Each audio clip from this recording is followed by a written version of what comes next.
You are listening to Fantha tracks. You're tuned in to Fantha Tracks Radio. This is the Fantha from Down Under. G'day, mate. How you going? Star Wars news in a single file. Coming to you live from Quinlan's Cantina in the Gold Coast of Australia. This is your slice of Australian Star Wars news. Hosted by the mullet himself, Adam O'Brien. Alrighty, mate. Let's get into it. And Happy New Year, folks, and welcome back to the one, the only, the Fantha from Down Under, brought to you by Fantha Tracks Radio. And, of course, can be found on www.fanthatracks.com and any good place where you can find podcasts. I'm your host, the one with the mullet, Adam O'Brien, coming to you live from Quinlan's Cantina in the Gold Coast of Australia.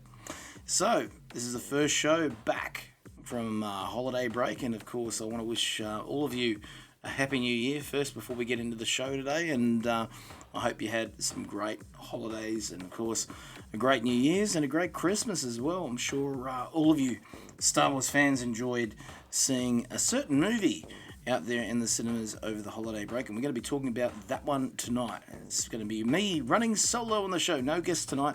I'm going to get my 5 cents out about this wrap-up of not only the trilogy that we've just had, so The Force Awakens, The Last Jedi, and of course now The Rise of Skywalker, but we also have, of course, attached to that the other two trilogies. This is literally a wrap-up of the Skywalker saga, so I'm going to be not holding back tonight. We're going to go right into what I believe worked, what didn't, and at the end of the day, I think, my honest feelings about what this film was. I will say on the outset, overall, I really enjoyed it.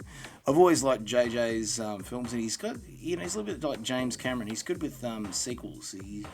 He's somebody that really understands how to, I think, bring us in as a viewer.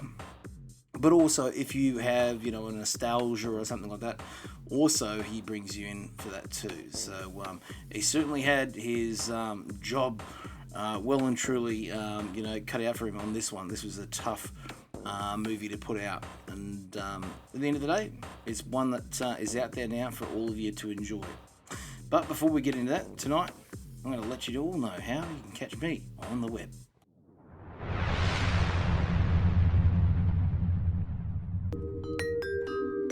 Alright, this is how you can catch this show and many others like it by going to fanthatracks.com and checking out the great podcasts on offer. You can catch this show, The Fantha from Down Under, from me, the Australian land of course, Star Wars news and more. And, of course, you can catch all the other shows there, of course, like the flagship show, Making Treks. You can catch me, the host of this show, at The Lethal Mullet on Twitter, Facebook, and, of course, Instagram.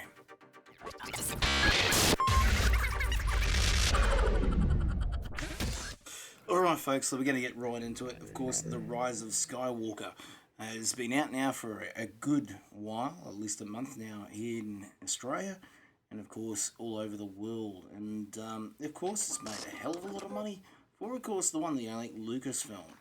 And they have done, obviously, a wrap-up of not only their recent trilogy, since Disney has, of course, purchased Lucasfilm, but of course they've also wrapped up the 3 trilogies. That's right, the prequel trilogy, the classic original trilogy, and of course the sequel trilogy. So going back over the films all the way back to 2015's The Force Awakens, this was an era where basically, again, like we've had in the past, obviously the original trilogy was the effects of what had happened in the prequel era, of all the mistakes and legacies of characters like Ben Kenobi and, of course, Anakin Skywalker, attributed to what they faced in that series of films. Obviously, the Emperor obeyed the Empire and was starting to govern the galaxy as the new leader of the whole thing being, of course, escalation of conflict and really growing to a certain extent each time, not only the extent of the legacies of the past, but also the problems that they faced, and sometimes not completely wrapping up what they needed to do to obviously fix the conclusions. Of course, just like life, and that's why these trilogies in particular are so, I think, even as modern day myth, it really shows you that, things have obviously a cause and effect. And this has come right up to where we are in, of course, the new series of films. Oh, g'day, how you going? This is the Mullet, and I'm chilling out on the beach listening to Fantha Tracks Radio. I hope you are too. May the Force be with you.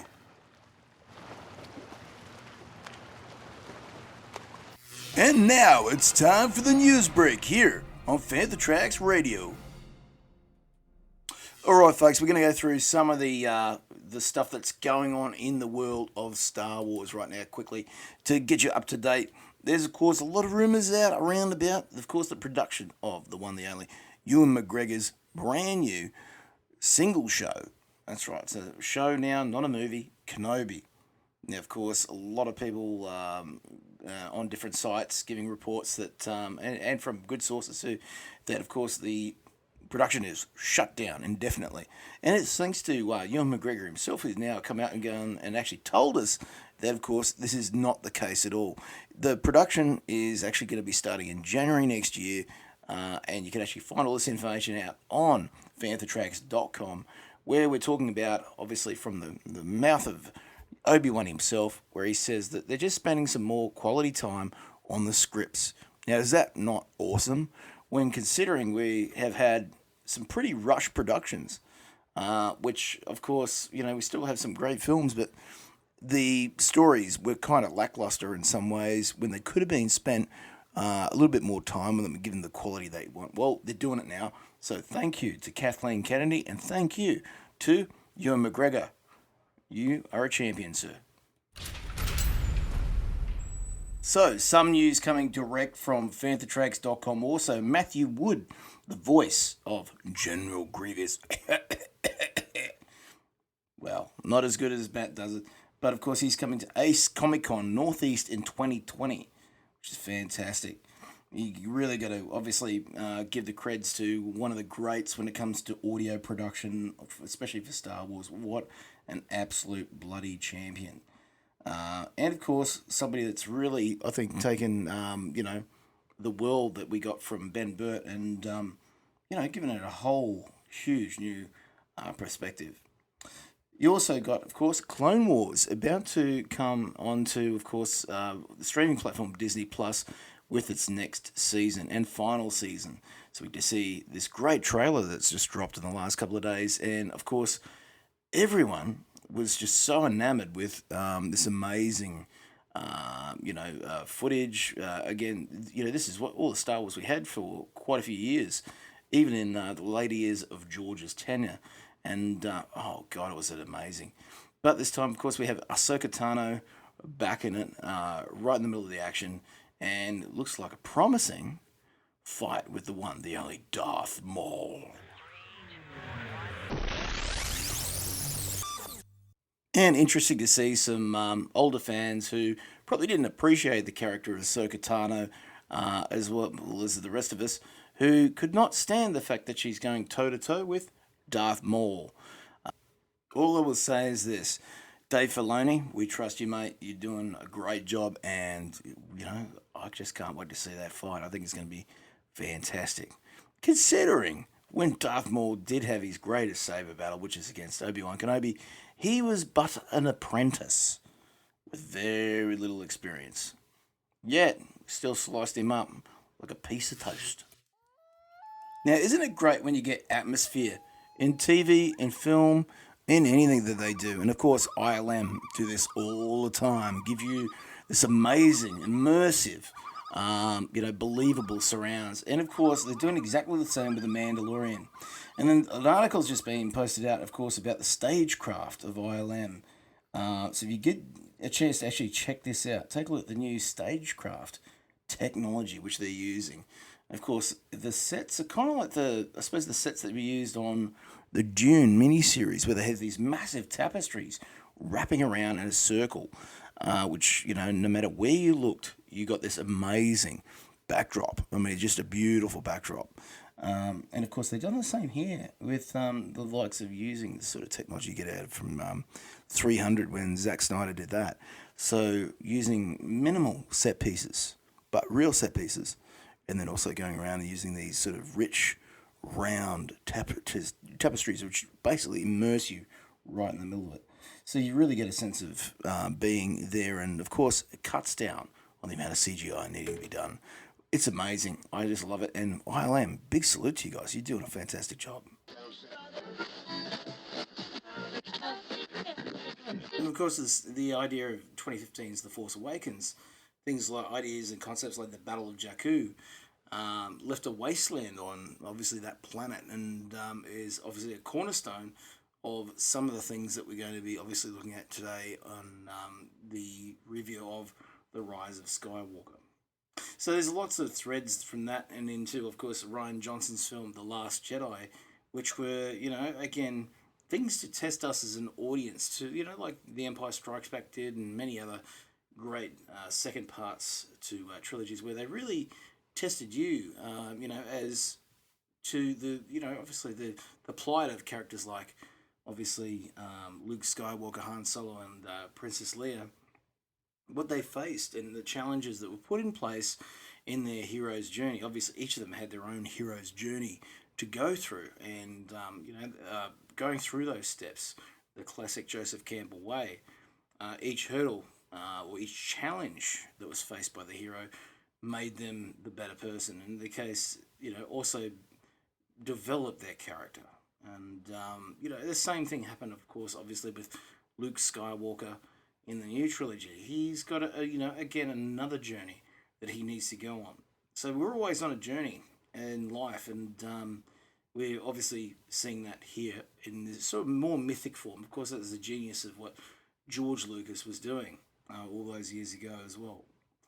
So obviously, the effects of the classic trilogy is just the damage and the chaos that ensued after the fallout with the Empire, and of course the apparent death of the Emperor, and of course that's amplified in the fact that planets like Jakku and the return of the Republic after all this time, to try and sort of galvanize people together into more civilization, and to really start to kick off again a new era. Again, obviously also drew the likes of copycats of the Empire, and of course that's what we got, the First Order, and of course Supreme Leader Snoke, and of course his henchman Kylo Ren, and of course all their other great counterparts. And of course that's the great thing about the introduction and J.J. Abrams did with The Force Awakens. It really set that up quite well.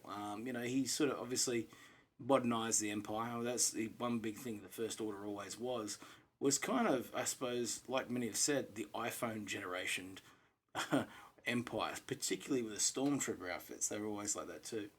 So, a lot's been said that, and I'll even say it myself here, that it is pretty much A New Hope all over again. Obviously, there's different parts to it that have changed over, but again, it's that motif that A New Hope did was, of course, we have a new youth that's going through the same sort of things that Luke was facing. Of course, this is, of course, Rey. And one of the great things about Rey is that her as a character, she's really, a mystery, not only to herself, but to us as well. We really see, she's obviously a mystery when it comes to the fact that she can foresee events, and she's got these powers that she doesn't know how to control.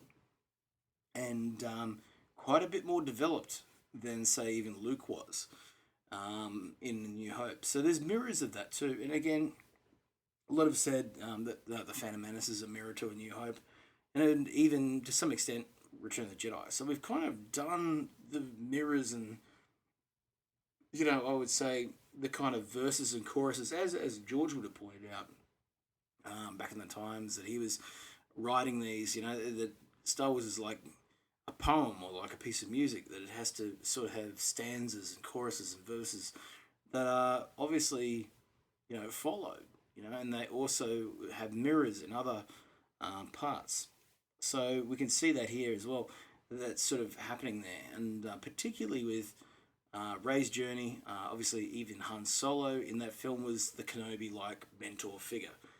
He was the Merlin, trying to get those people on the journey. And it's probably some of Harrison's best work when it comes to Star Wars.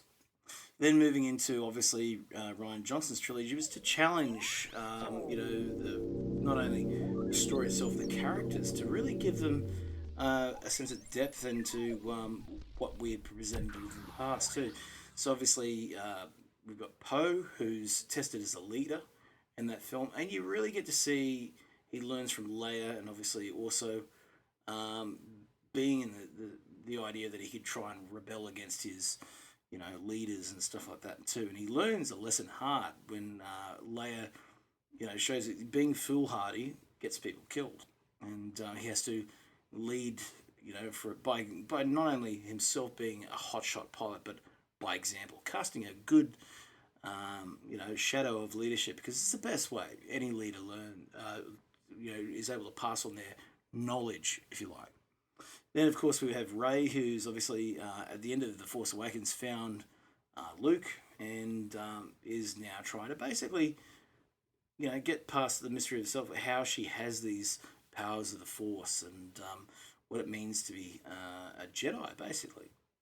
And, of course, the mystery of Ahch-To, which is really explored in this quite a bit. I would just wish we got a little bit more, maybe even in the new film, particularly about the original temples and stuff like that too. And I love the Ahch-To temple. It's got that beautiful mosaic on the ground with the little sort of little bit of water over the top of it too. It's one of the most beautiful scenes in the film. And obviously, you see the Luke's, somebody who's taken himself away from the Force to take himself out of the conflict and not really engage it. It's the only way he can see to stop the balance from corrupting and stuff like that. But of course, that's not the way of the Jedi, as we find out later. He's going to flow with this to a point where we're starting to see not only him develop, but also the potential of the different Force powers that we haven't seen before.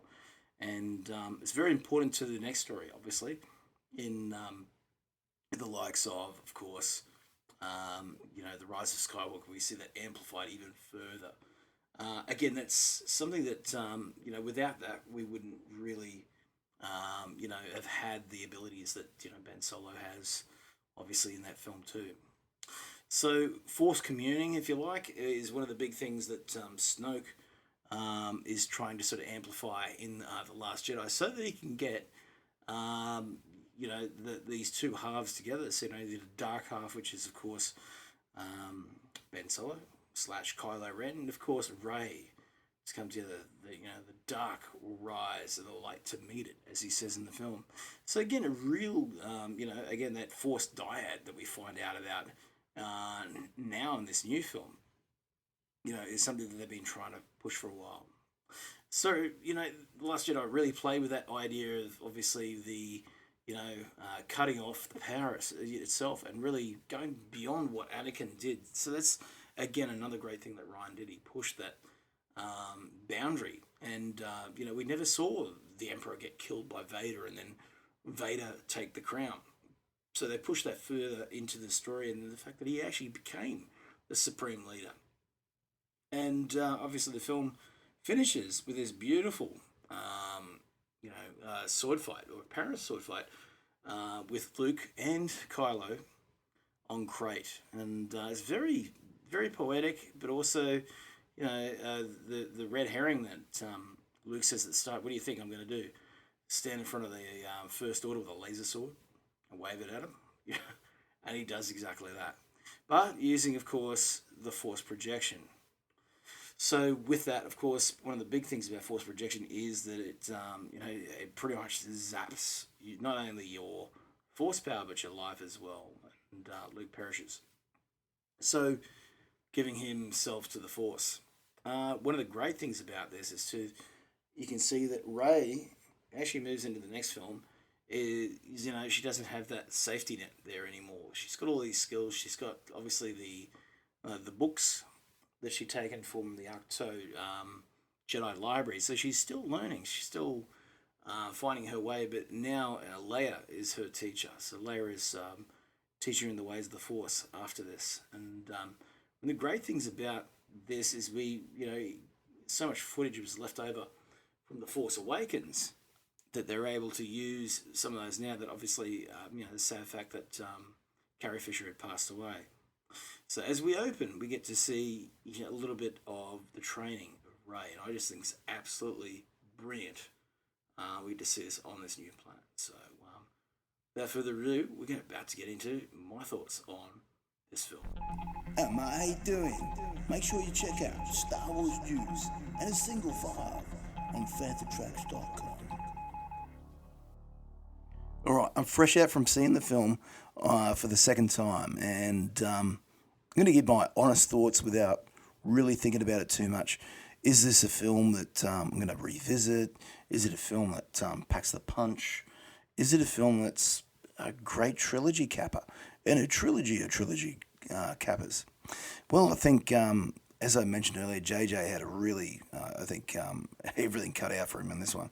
This is an extremely hard movie because you're not only wrapping up this trilogy, which is disjointed in itself, particularly when you got so many creative people working on it, and obviously, having to fit in with what George has obviously brought in with the first two trilogies. But I think the inclusion of Palpatine is, again, something that was obviously, after Snoke was basically done in by Rian Johnson's film Last Jedi, there's little place you can go. I mean, it would have been maybe more interesting to have Kylo just pretty much be the single bad guy in this, particularly if you're pushing it to the point where it's somebody who hasn't been redeemed at the same time as Vader. And this is the extension of where Vader could have been had he just kept going and pretty much taken out the Emperor and gone there. And that's the interesting part of where Ben Solo's journey is. As much as this is about Rey, and this is Rey's journey and finding out who she is, and obviously is integral to Palpatine's story, it's very interesting to see where this goes. And obviously, we're going heavy spoiler here, folks, so if you haven't seen the film, make sure you turn off the show now and check it out later once you have seen it. So the film obviously opens with the fact that Palpatine is out there. Palpatine has put his, his voice out there in radio or something like that, put his image out and let people know his revenge is here. And he is willing to basically waste any opposition with his new Final Order fleet. It's kind of like, what's this guy been doing? Just chilling out there in the outer regions, just, these unknown areas of space, just making up these Star Destroyers out of nothing. The dude is, the most wealthy dude in, obviously, the universe, so obviously he's going to be able to do something like that. But the biggest question is, how did he just sort of pop up again? I mean, he's obviously dead. He did die. That's even put up in the film. There's very little said about how. But, of course, we know the Sith deal in, as it said in Revenge of the Sith, abilities some would consider to be unnatural, so dark magic. Well, dark magic and maybe cloning, as a certain member of the Lord of the Rings cast that's in this film brings up the fact that the Sith were dealing in not only cloning, but obviously in unnatural practices. So it's very much a Frankenstein sort of story, as you see Ben Solo open up in this, or Kylo Ren.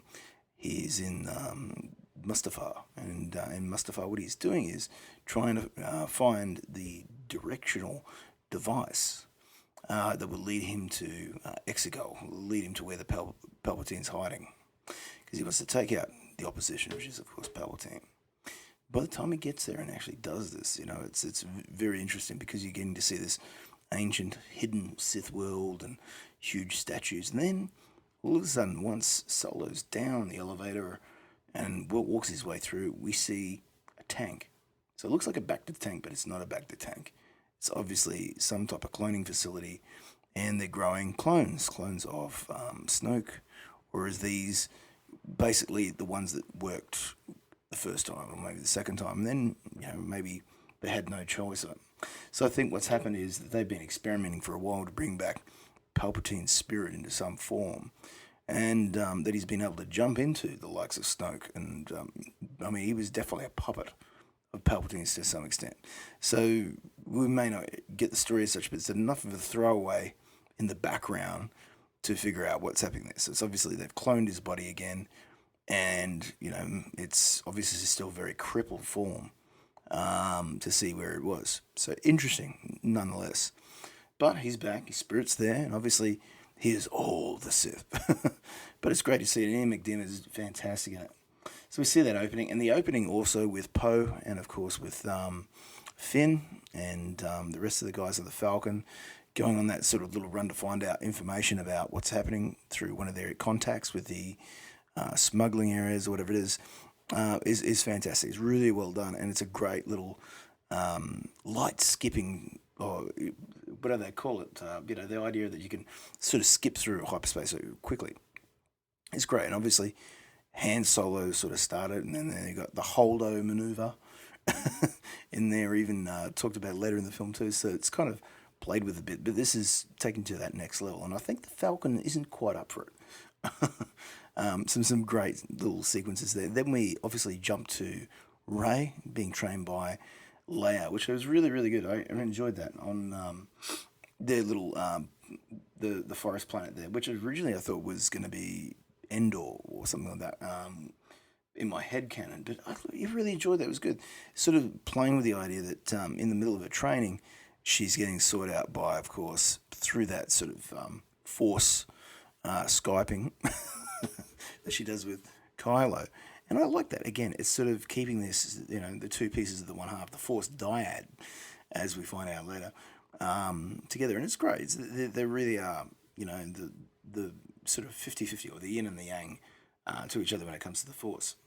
So that was great. And some of the actual footage that they've used with Leia worked quite well.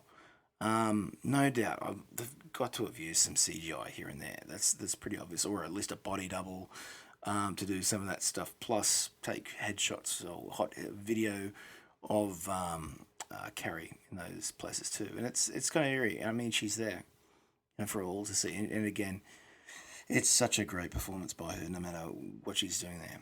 But we find out a lot more of the fact that she has kept up a certain amount of the Force training she learnt with Luke being one of his first Jedi apprentices. So that's great.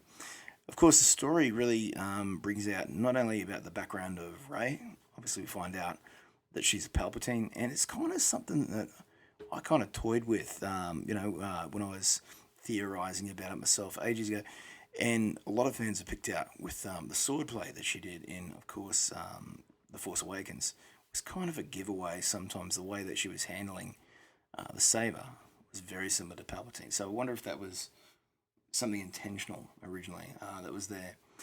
But I love it. I love all the stuff that they do on Kijimi. I loved all the smuggling, spice running stories that you hear about Poe. I actually think Zori Bliss is a great character as well.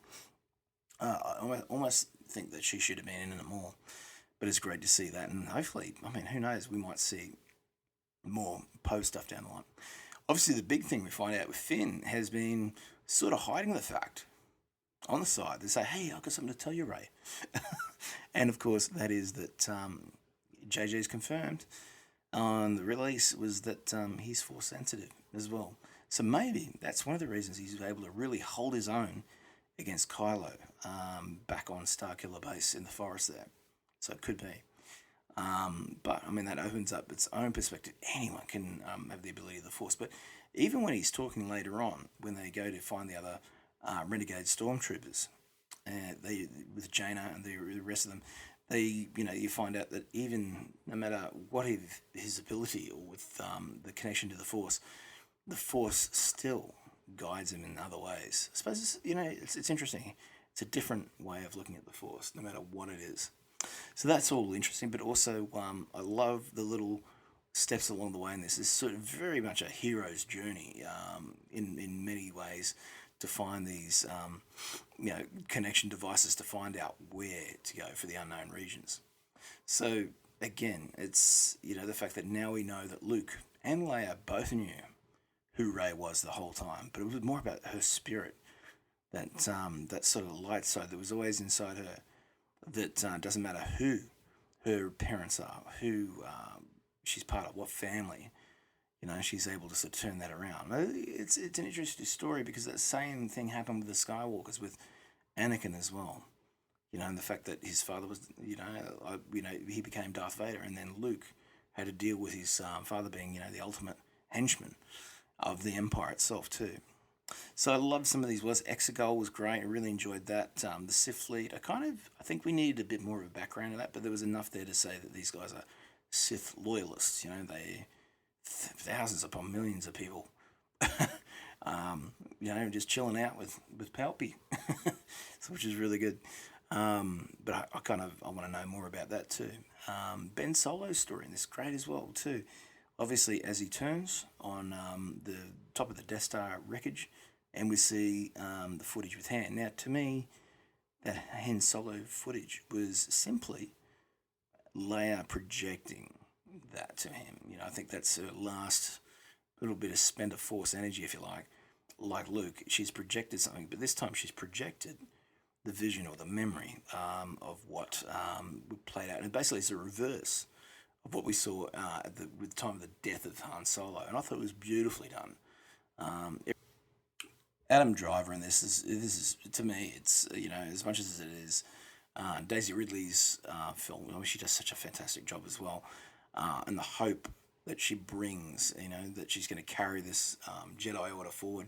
But even you can see it with Driver as well. When he regains his composure as Ben Solo, we get to see the mannerisms of Han in there. Obviously, you've seen many write-ups on the web there about, he's taking the traits of Han, shooting blindly, with the laser, also doing the big shrug before he starts snapping heads with a lightsaber with the Knights of Ren, Kylo's team, But what I really enjoy that too. Finally seeing the Knights of Ren, there's this sort of, they're definitely force powered to a certain extent, but they're really like a renegade bikie gang.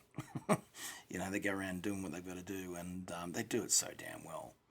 Hux, obviously, quite good in this as well. One of my favourite young actors that's out there now, and he's been great in this series. Really sort of playing it up, and it had some really good comic timing. I think particularly in the second one there with being the Last Jedi. When he says, "Yeah, you think you got him?" and he gets just force smashed up against the wall, knocked down almost, which I thought was really, really funny. There's a good sense of humour in that movie. Ryan does such a good job with that. But so kind of like I like his journey in this, and obviously he just gets spent the minute they find out that he's the one giving away details to the Resistance. So, and Finn's journey in this too, Finn's, basically, again, you can see that he's, not the only stormtrooper that's basically put his gun down and said, I'm not fighting, I want a peaceful solution. And, he's found his brothers and sisters out there, and they all know of FN 2187, or whatever it is that his designation was. Finn, John Boyega's done such a great job in this. I thought it was fantastic. So the film, at all, it's a bit chaotic story. Definitely the way it's edited is all over the place. But I kind of like that in this. It's a bit dirtier, a bit grungier. Palpy in this, fantastic as always. Ian McDiarmid nails it. When can he not nail it? He always does. But yeah, I think, look, no matter what we had here, it was going to be a tough ending to a beloved series of films. And in some ways, it's kind of a blessing that it's over with now, because I think Disney can now really steer the ship wherever they want to go. And for Mandalorians, any way of looking at the original material that they're going to be doing, we're in for some really interesting stuff. But this is great. And it was great to see Luke in it as well, Octo. We see the old X-Wing. Although, with the wings, wasn't he using the wings for the door of his little hut on Octo? Yeah, come on, I'm looking at you, JJ. Did you see that continuity error? But yeah, above all, I think this is still an interesting film. One I think I still need to revisit when it comes back out on Blu-ray, vice versa. But I'm interested in what you think, what you as the fans think. Did you enjoy it? Did you not? What did you like about the entire series? At the end of the day, I think it would have been more interesting to have one filmmaker do all three. And, what was Colin Trevorrow's one like? Was it slightly different as well? We didn't get to see many of the prequel areas in this, too.